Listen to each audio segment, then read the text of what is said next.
তো hello' guys, নতুন এটা ভিডিঅ'লৈ স্বাগতম জনাইছোঁ।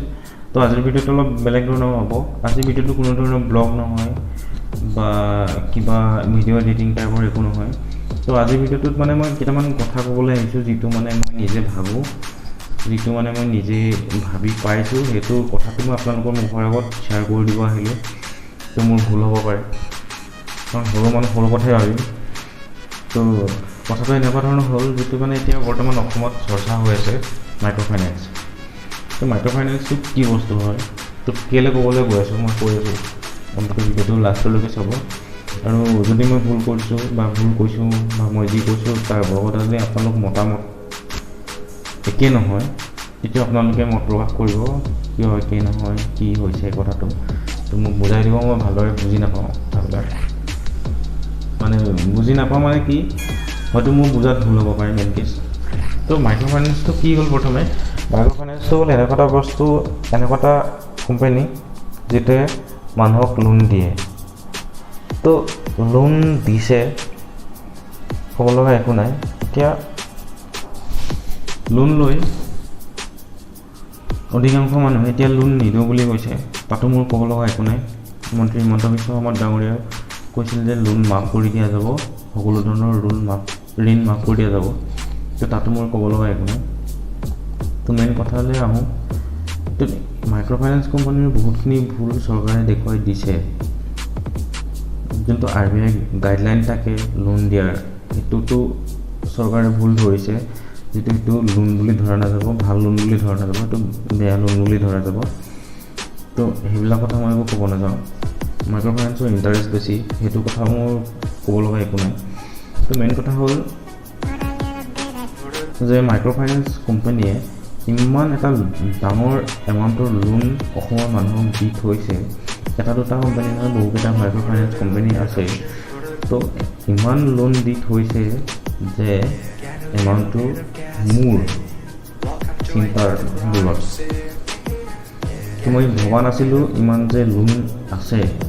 তো মই আজি just half an hour study কৰিলোঁ যে কিমান লোন আছে মানুহবিলাকৰ হাতত, আৰু গভৰ্ণমেণ্টে কিমান লোন পে' কৰিব লাগিব যদি চব লোন গভৰ্ণমেণ্টে পে' কৰি দিয়ে। তো এৰাউণ্ড 12-13 কোটি টকা লোন গভৰ্ণমেণ্টে মাইক্ৰ' ফাইনেন্স কোম্পানীক দিব লাগিব, যদিহে সকলোৰে ঋণ মাফ কৰিব লগা হয়। তো ফাৰ্ষ্ট কথা হ'ল, যোনটো পইচা গভৰ্ণমেণ্টে মাইক্ৰ' ফাইনেন্স কোম্পানীক দিব, সেই পইচাটো গভৰ্ণমেণ্টে দিব ক'ৰ পৰা? তো গভৰ্ণমেণ্টে ৰাজকোষৰ পৰাই পইচা দিব। অসম চৰকাৰে নহয়, অসম চৰকাৰ। তো অসম চৰকাৰে পইচাটো ৰাজকোষৰ পৰাই উলিয়াই দিব, যদি দিয়ে। নিদিয়ে সেইটো বেলেগ কথা। যদি দিয়ে ৰাজকোষৰ পৰাই টকাটো উলিয়াই দিব। তো ৰাজকোষৰ পৰা টকাটো ওলাই গ'লে অসমৰ কি অৱস্থা হ'ব, আমাৰ দৰে সাধাৰণ মানুহৰ কি অৱস্থা হ'ব? যিসকলে লোন লৈছিলে, তেওঁলোকৰ ঋণটোতো মাফ হৈ গ'ল, তেওঁলোক আৰামছে বহি আছে। লোন হৈ গ'ল, তেওঁলোক আৰামছে বহিব, কিন্তু তেওঁলোকেও পাছত প্ৰব্লেম পাব। তো তেওঁলোকেও পাছত ভাবিব লাগিব যে আচলতে কেছটো হ'ল কি। তো দেখা যায় এনেকুৱা মানুহৰ ঋণ লৈছে যিবিলাক মানুহৰ ঋণৰ দৰকাৰে নাই। তো ধৰক কাৰোবাৰ ঘৰত এনেকুৱা মানুহ আছে 3-4টাকৈ লোন লৈছে। তো এইবিলাক মানে লিগেল নহয়, য'ত 3-4টা লোন লৈছে। তো মাইক্ৰ' ফাইনেন্স কোম্পানীয়ে, মই প্ৰথমতে কৈছিলোঁ, মাইক্ৰ' ফাইনেন্স কোম্পানীয়ে লোন কাক দিয়ে? আনএমপ্লয়ড যোনবিলাক নিবনুৱা থাকে তেওঁলোকক লোন দিয়ে, যাৰ ইনকম কম তেওঁলোকক লোন দিয়ে। তো এতিয়া যেতিয়া অসম চৰকাৰে পইচাটো ৰাজকোষৰ পৰা উলিয়াই দিব, তেতিয়া আমাৰ কি প্ৰব্লেম হ'ব, মই সেইটো কথা ক'বলৈহে আহিছোঁ। মানে মেইন মটিভ মোৰ সেইটো, যে যদি ৰাজকোষৰ পৰাই পইচাটো ওলাই দিয়ে, তেতিয়া আমাৰ কি হ'ব, অসমৰ অৱস্থা কি হ'ব, সাধাৰণ ৰাইজৰ অৱস্থা কি হ'ব, মই সেইটো কথাহে ক'বলৈ আহিছোঁ। মানে ভাবিছোঁ সেইটো কথাহে ক'ম।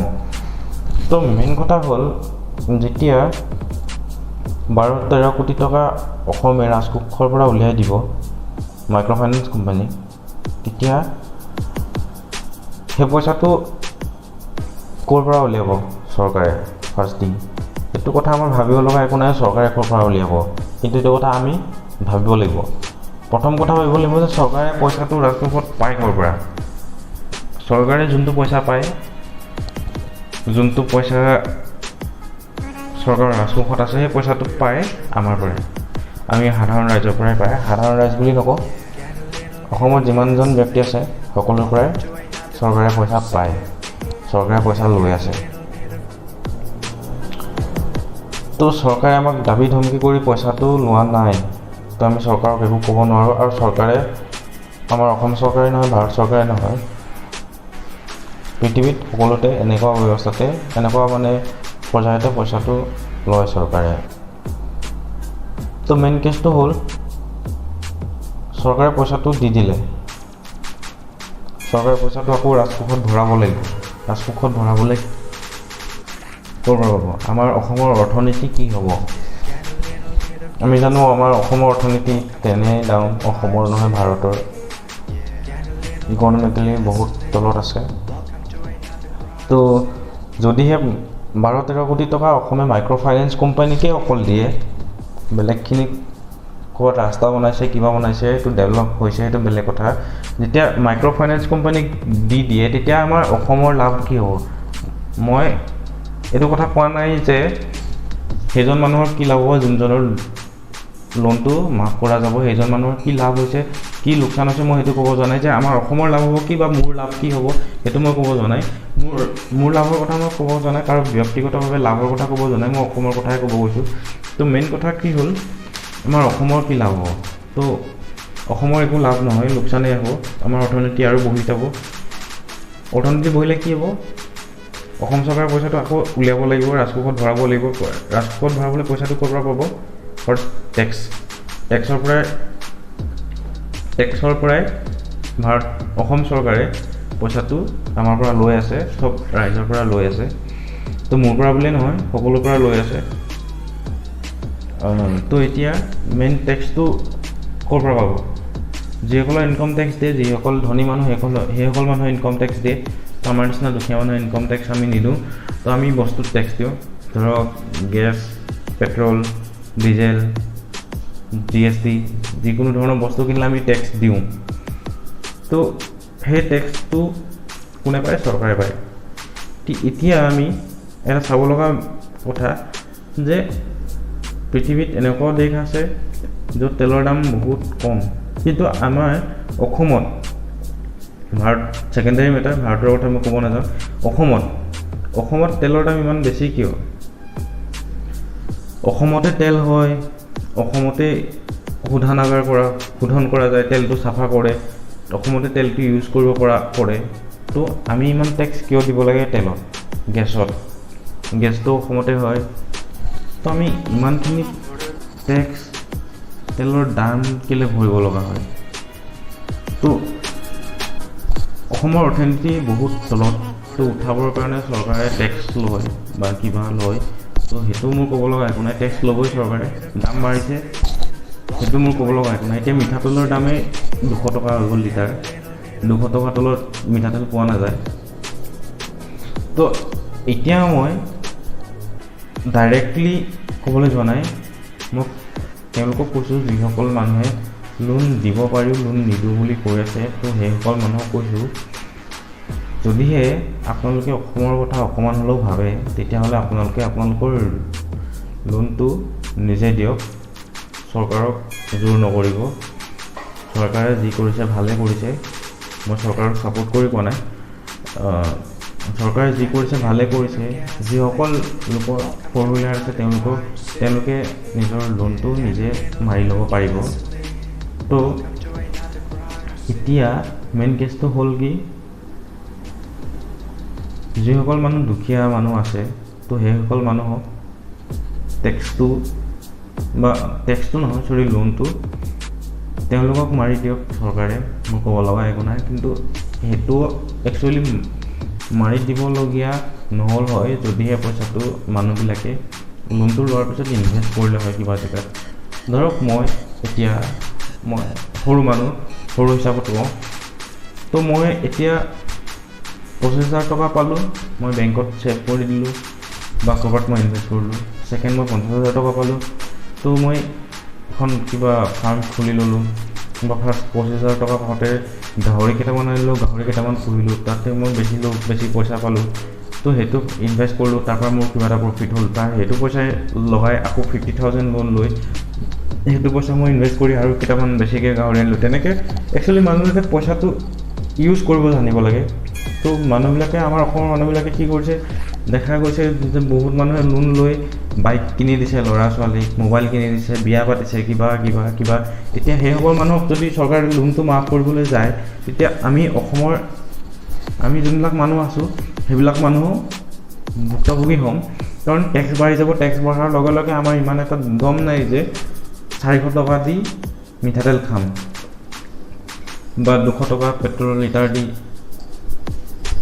তেল ভৰাই গাড়ী চলাম, বাইক চলাম, কিবা ধৰণৰ এনেকুৱা কথা। তো সাধাৰণ জনসাধাৰণে ভুক্তভোগী হ'ব। তো সেইকাৰণে মই এটা ৰিকুৱেষ্ট কৰিছোঁ আপোনালোক সকলোকে, যিসকলে মাইক্ৰ' ফাইনেন্স লোন লৈ আছে, তো চৰকাৰৰ লগত মোকাবিলা কৰক। চৰকাৰে যি ব্যৱস্থা লৈছে ভালেই ল'ব, চৰকাৰৰ ওপৰত বিশ্বাস ৰাখক। মই চৰকাৰক ছাপোৰ্ট কৰি পোৱা নাই, যদি ভুল আছে চৰকাৰক তেতিয়াও কওক, মোৰ ভুল আছে মোকো কওক, একো কথা নাই। কিন্তু মানে মই যিখিনি ভাবোঁ মানে সেইখিনি কথা ক'লোঁ, অসমৰ অৰ্থনীতিৰ কথা ক'লোঁ। তো আপোনালোকে এবাৰ নিজে ভাবি চাওক কেছটো হৈছে কি হ'ব লাগে একচুৱেলি। মাফ ক'লৈ যাব কথাটো গৈ, যদি লোনটো মাফ কৰি দিয়ে কি হ'ব, ফিউচাৰৰ কথা অকণমান ভাবক। বৰ্তমান ধৰক 50,000 টকা লোন আছে, দিব পৰা নাই, সেইটো নিজৰ ভুলৰ কাৰণে হৈছে বা চৰকাৰে কোৱা নাছিল যে মই তোক ইমানখিনি লোন দিছোঁ, মই পিছত মাৰি দিম, তই লোনখিনি ল, টকা এনজয় কৰ, সেইটো চৰকাৰেও কোৱা নাছিলে কাকো। চ' যিখিনি মই ক'ব লগা আছিল মই সেইখিনি ক'লোঁ। তো কিবা ভুল হ'লে মোক মাফ কৰি দিব বুলি নকওঁ, কিন্তু মতামতটো দাঙি ধৰিব। আৰু ভিডিঅ'টো ভাল লাগিলে লাইক, কমেণ্ট, শ্বেয়াৰ, ছাবস্ক্ৰাইব কৰি দিব। যদি মোৰ কথাখিনি যদি ভুল আছে তেতিয়া মোক এটা কমেণ্ট কৰি জনাই দিব, আৰু যদি কথাখিনিত মই শুদ্ধ আছোঁ তেতিয়া আপোনালোকে কমেণ্ট এটা কৰিব, শ্বেয়াৰ কৰি দিব, ছাবস্ক্ৰাইব কৰি দিব। ছেকেণ্ড একো নাই। তো মই ইমানখিনি ক'ব লগা আছিলে। তো till then tata, bye bye, good night.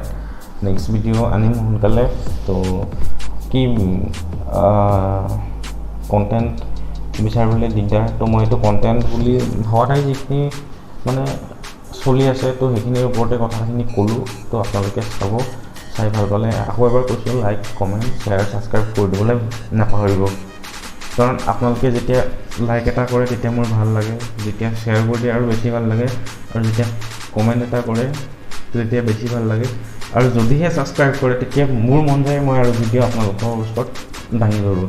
যেতিয়া ছাবস্ক্ৰাইব নাপাওঁ তেতিয়া মনটো ভাবোঁ যে নাই, মোৰ দ্বাৰা একো কৰিব পৰা নাই, মই আপোনালোকক একো দিব পৰা নাই, তো মোৰ টাইমখিনি ৱেষ্ট হোৱা যেন লাগে। চ' আপোনালোকে অকণমান সহায় কৰিলে ভাল, মোৰ কাৰণেও ভাল। তো আপোনালোকেও ভিডিঅ' চাই থাকিবলৈ পাব, ইণ্টাৰেষ্টিং ভিডিঅ'। চ' এতিয়া bye bye, good night, thank U.